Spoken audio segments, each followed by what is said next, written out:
नमस्कार दोस्तों। आज एक विशेष चार्ट लेके आई हूं जिसके एनालिसिस करेंगे हम। श्रीमती रेखा गुप्ता जो अभी दिल्ली की सीएम बनी है, सबसे पहले उनको बहुत बहुत बधाई। और साथ ही कुछ ऐसे योग जो उनके चार्ट में है जो ये बताते हैं कि उनको एक नई हाइट्स मिल रही है और क्यों मिल रही है।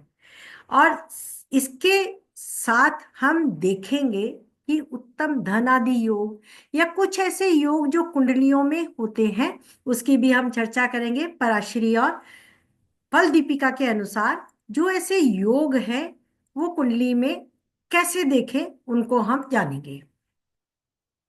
तो मित्रों, आज शुरुआत करते हैं। त्रिक और त्रिश्राया भाव या बाधक दोष कब शुभ फल प्रदान करते हैं, और साथ ही श्रीमती रेखा गुप्ता के सीएम ऑफ दिल्ली जो है उनके चार्ट का एनालिसिस। उनके ऐसे कौन से योग हैं जो उन्हें नई हाइट्स दे रहे हैं, क्या उनके ये योग आगे चल के भी लॉन्ग समय तक टिके रहेंगे, उसको भी देखेंगे।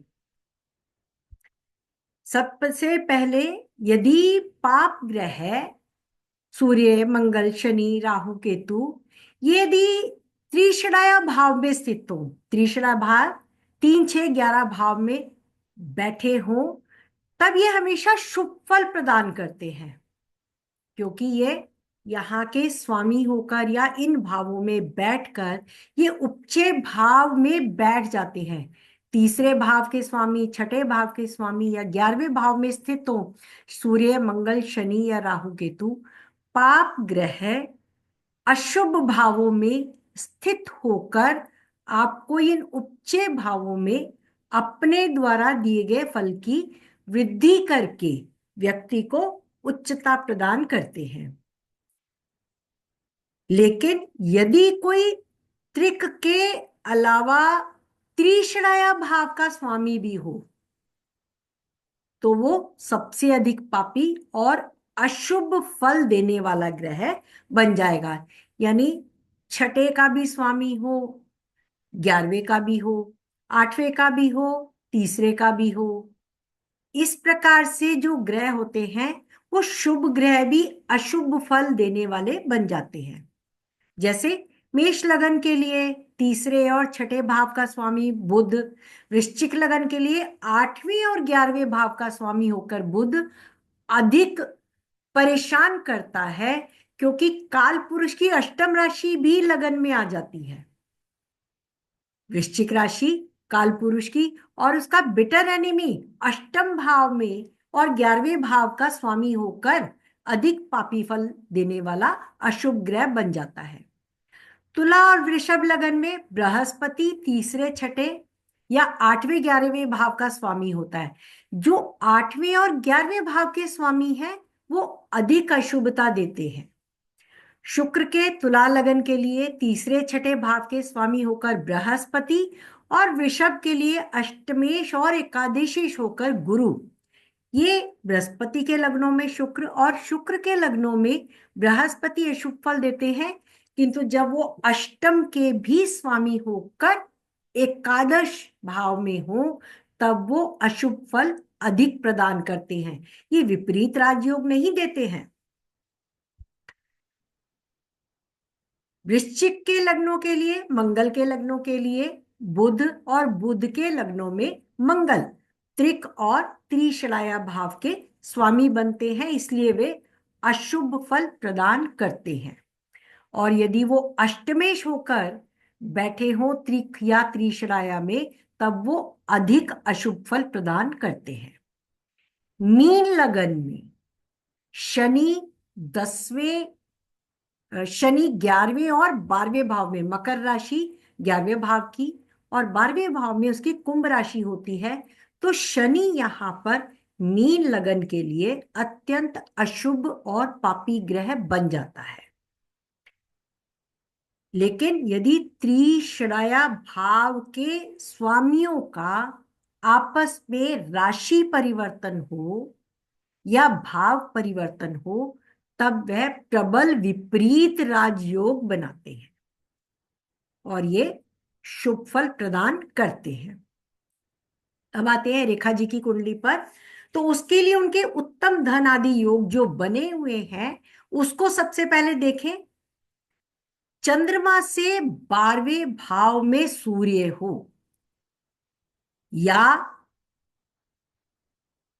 ये 3, 6, 9, 12 में हो, सूर्य से चंद्रमा या चंद्रमा से सूर्य अपोक्लिम में हो, 3, 6, 9, 12 में हो, तो व्यक्ति के पास संपत्ति, ज्ञान, दक्षता और प्रसिद्धि होती है। सूर्य से उभयचारी योग हो, सूर्य के दूसरे भाव में, सूर्य के 12वें भाव में ग्रह हो, तो ये उभयचारी योग जो है व्यक्ति को शारीरिक मजबूती देता है, राजा के समान बड़ी जिम्मेदारी उठाने में व्यक्ति सक्षम होता है, ज्ञानी, महान ज्ञान, संतुलित दृष्टिकोण, धनवान, सुंदर और कई सुखों से उसे संपन्न करता है। और यह विशेष रूप से इस योग के लाभकारी ग्रहों के प्रभाव का परिणाम होता है जिससे व्यक्ति को लाभ मिलता है। यह लाभकारी 3 ग्रह हैं, चंद्रमा, बुध, शुक्र, और बुध यहाँ पे स्वराशि के हैं। एक और योग है जो अच्छा नहीं कहा जाता, हठ हंता योग। हठ हंता, यदि चंद्रमा 11वें भाव में हो और सूर्य उससे 12वें में कर्क राशि में हो, यानी सिंह लगन के चंद्रमा एकादश भाव में हो और एकादश से 12वें में कर्क राशि में सूर्य हो, यहां चंद्रमा सूर्य से दूसरे भाव में है, सॉरी, चंद्रमा सूर्य से 12वें भाव में है और चंद्रमा से सूर्य दूसरे भाव में है। तो ऐसे व्यक्ति, सूर्य चंद्रमा की कर्क राशि में हो, ऐसे व्यक्ति अपने अहंकार के कारण मृत्यु तुल्य कष्ट पाता है। देखिए, योग तो है मृत्यु पाता है, मृत्यु का सामना करता है, परिणाम स्वरूप मृत्यु का सामना करता है, यानी मृत्यु तुल्य कष्ट पाता है। अब एक योग है अखंड साम्राज्य योग। चंद्रमा से केंद्र में 11वें, 9वें और दूसरे घर के स्वामी हो और गुरु दूसरे, 5वें या 11वें भाव के स्वामी हो, तब व्यक्ति के पास एक विशाल साम्राज्य होता है, अखंड साम्राज्य। तो चंद्रमा से केंद्र में यहां पे देखें तो चंद्रमा, चंद्र लग्न मिथुन का है, चंद्र लगन और केंद्र और त्रिकोण दोनों हो गया। यहां से चतुर्थ भाव का स्वामी बुध साथ में बैठा है, यहां से नव में शनि साथ में बैठा है, यहां से दूसरे भाव का स्वामी चंद्रमा स्वयं है और गुरु यहां से नवम भाव में है। ये दूसरे, 5वें या 9वें घर के स्वामी गुरु नहीं है, तो ये अखंड साम्राज्य योग नहीं है। लेकिन आप अपने किसी भी कुंडली में इसे चेक अवश्य करें। अगर किसी की कुंडली में ऐसा योग बनता है तो उसका अखंड साम्राज्य योग होगा। मेरे पास इस समय कुंडली नहीं है, मैं बहुत जल्द ऐसी कुंडली लाकर इसे दोबारा से बताऊंगी। अब बुध को यदि चंद्रमा, बुध, बृहस्पति और शुक्र दृष्ट करते हो बुध को, तो यहां पे चंद्रमा, शनि, शुक्र एक साथ बैठे हैं बुध के साथ और गुरु देखते हैं, तो ये किसी खजाने का पता देते हैं। बुध को सूर्य और मंगल दृष्ट करे तो वो खजाने का पता पाता है फसल उगाकर। किंतु यदि ये ग्रह इसके साथ है, गुरु भी देख रहा है, तो ये छिपे हुए खजाने का पता देते हैं। तो मित्रों, इनकी कुंडली में अभी अगर हम देखें तो लग्नेश 12वें भाव में है, कर्क राशि में है, उसके दोनों ओर ग्रह बैठे हैं, सेनापति आगे है, रानी पीछे है, और साथ ही नौकर शनि सेवक है, बुध रिलेटिव्स है, शुक्र ऐश्वर्य है जो सूर्य से 12वें भाव में है, और गुरु से भी यह भाव बहुत बली है। एकादश भाव का बली होना अच्छे धन योग, अच्छी संपत्ति, ऐश्वर्य और साथ ही प्रसिद्धि का योग भी बनाता है। जहां आप देखेंगे षष्ठेश सप्तमेश साथ में बैठे हैं, तृतीयेश दशमेश युति में है, और स्वयं द्वादशेश यानी खर्चा भी अपने से 12वें में गया। मैं जो व्यय करता हूं अपने लाभ के लिए करता हूं, वो यहां पर आ गया।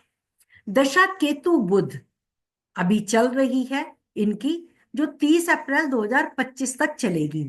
केतु से बुध द्वितीय भाव में है, बुध धनेश है, लाभेश है, और इसने केतु के स्वामी शुक्र भी साथ में बुध के बैठे हैं। इन्होंने इन्हें प्रसिद्धि दे दी, दशमेश और लाभेश की दशा ने इन्हें प्रसिद्धि दे दी, क्योंकि केतु दशमेश के रूप में शुक्र के रूप में कार्य कर रहा है। अब यहां पर एक जो योग के बाद अगर हम देखें शनि शुक्र की दशा, शनि शुक्र मित्र हैं, वो भी साथ में बैठे हैं, सप्तमेश है, मूल त्रिकोण का स्वामी अपने से भाग्य में, और छठे भाव से उपचे भाव में बैठा है।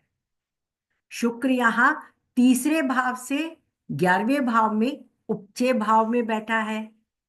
त्रिषणाया स्वामी शुक्र और शनि उपचय भाव में, त्रिषणाया भाव में इन्हें लाभ दे रहे हैं, जिन्हें बहुत अधिक लाभ शनि शुक्र की दशा में जुलाई 2024 के बाद से इन्हें लाभ मिल रहे होंगे, लेकिन अभी इन्हें आगे और अधिक एक उच्च पद भी दिला दिया।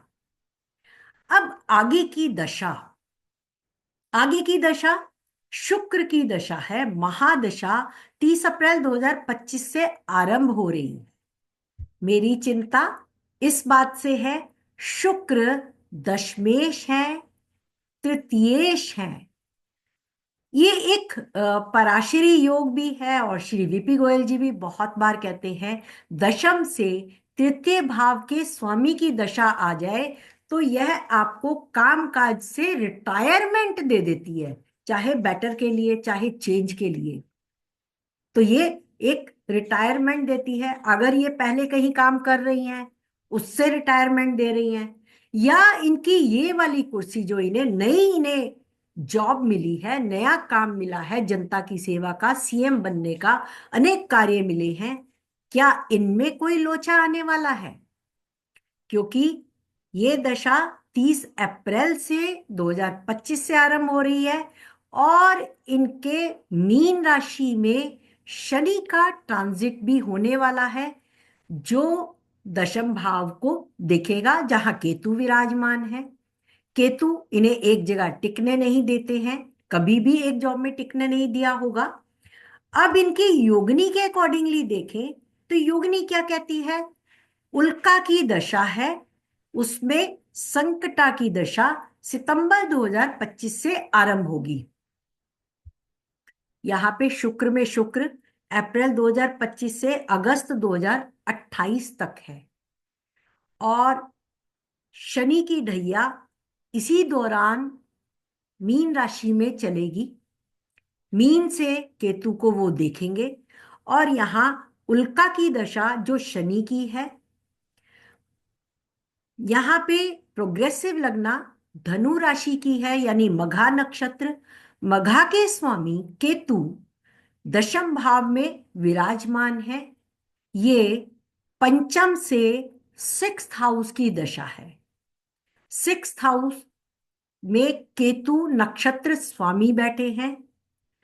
इस वर्ष 2025 में केतु का ट्रांजिट मंगल के ऊपर होगा, बृहस्पति का ट्रांजिट इनके एकादश भाव पर होगा, लेकिन वो सितंबर में होगा, यानी तब सत्ता में कुछ इनके जो कार्य मिला है उसमें और कार्य जोड़ने की संभावना है, या ये समय इनके लिए बहुत ज्यादा परीक्षा के लिए होने वाला है। परीक्षा के लिए क्योंकि पंचम से छठे भाव की दशा उल्का में संकटा, जो कि 2027 तक चलेगी, और शुक्र में शुक्र अगस्त 2028 तक चलेगी। ये समय इनके लिए बहुत संभल कर कार्य करने का है, अकॉर्डिंग टू मी, या अकॉर्डिंग टू दशा।